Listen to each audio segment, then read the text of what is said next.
বিয়ের 2 বছর পরে মেয়ের বাড়িতে ঘুরতে গেলাম। গিয়ে দেখি আমার মেয়ে ভীষণ ব্যস্ত, এই কাজ নয়তো ওই কাজে লেগেই আছে। জিজ্ঞেস করলাম, কিরে মা, তুই দেখি সব কাজ একা একা করছিস, তোকে কেউ সাহায্য করে না? আরে বাবা, এইটুকু কাজে আবার কে সাহায্য করবে?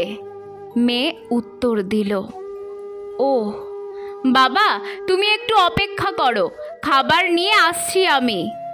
কথাটা বলেই আমার মেয়ে ঘর থেকে বেরিয়ে যেতে চাইছিল। আমি তাকে দাঁড় করিয়ে বললাম, আরে পাগলি মেয়ে, খাবো একটু পরে, তার আগে দাঁড়া, আগে আমার কথা শোন। বলো বাবা। এই দেখ মা, তোর পছন্দের নুপুর, লিপস্টিক, চুড়ি, মেকআপ বক্স নিয়ে এসেছি। আমার মেয়ে একটু মুচকি হেসে বলল, বাবা, এইসব আবার আনতে গেছো কেন? এইসব পড়ার সময় আছে বলো? মেকআপ করে কি আমি রান্না বান্না করবো নাকি? কেন মা, এগুলো তো সব তোর প্রিয় জিনিস। তুই যখন কলেজে পড়তি, টাকা বাঁচিয়ে বাঁচিয়ে এগুলোই তো কিনতি মা তুই। হ্যাঁ, কিন্তু এখন তো সময় নেই বাবা। আচ্ছা, তুমি যখন নিয়ে এসেছো রেখে দাও, যেদিন সময় পাবো অবশ্যই পড়ব। আচ্ছা বাবা, তুমি বিশ্রাম করো, আবার অনেক কাজ এখনো পড়ে আছে আমার, কিছু দরকার হলে বলো। এই বলেই মেয়ে ঘর থেকে বেরিয়ে গেল।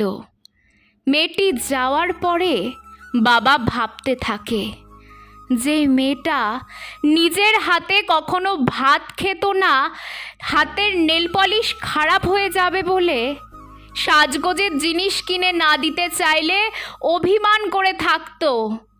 ওর মা ওকে কত যত্নে আদরে মানুষ করেছে। আজ বিয়ের পরে স্বামীর ঘরে এসে সেই মেয়েটা সব ভুলে গিয়ে সারাক্ষণ কাজ নিয়ে ব্যস্ত থাকে কি করে?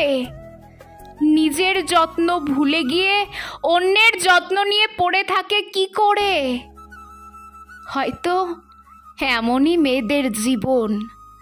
বাবার বাড়িতে সে রাজরানী, কিন্তু স্বামীর বাড়িতে সে কাজের লোক। তাকে ছাড়া কোনো কাজ সম্পূর্ণ হয় না। এই ত্যাগ শুধু একটা মেয়েই করতে পারে। তাই নারী, তুমি মহান, তোমার কোনো তুলনা হয় না।